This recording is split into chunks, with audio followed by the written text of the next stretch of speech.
first thing you want to do when your printer clogs is to first cut the filament. As you see, we've already done that. Next step is to come down here and load the extruder that you want to unclog. This will get rid of the remaining filament. So as you see, our filament is in the process of being loaded. Make sure you load, you don't unload, because otherwise the filament's not going to come out the bottom.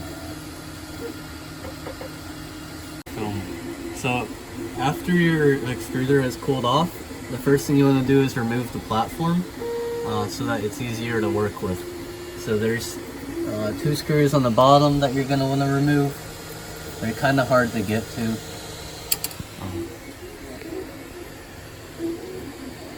Okay. So after you remove the 2 platform screws, there's one more platform screw that you need to get to. In order to do this, you're going to want to remove the fan on the left side of the extruder.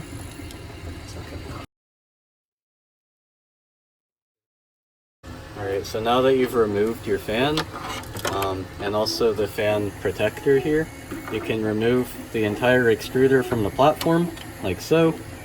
And now we can start detaching the extruder heads. You're going to take a 6mm wrench and anything to hold the heating block in place. So I'm going to use needle nose pliers here, and then you're just going to remove the extruder head.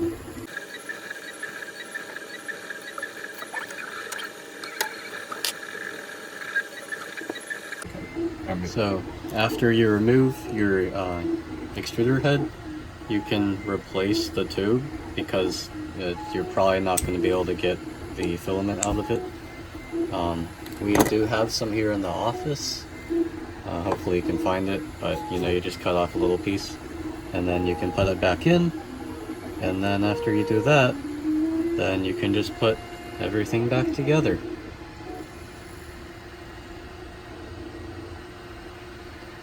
Perfect.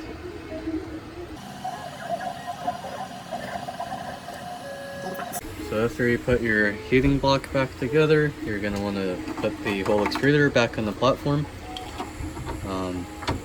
So there's a certain order you want to do this in, because then it gets really hard if you don't.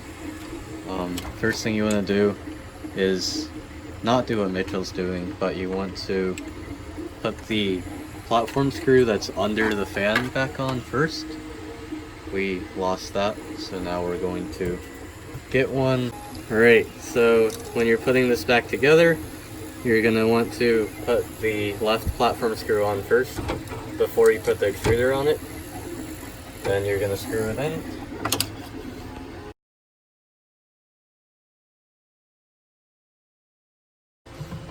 So after you put the left platform screw on, you're going to want to put the right one on. After you put the platform back on, now you can put your fan back together and screw it back in place. So, put the fan and the fan protector on, you drop your screws, and there you go.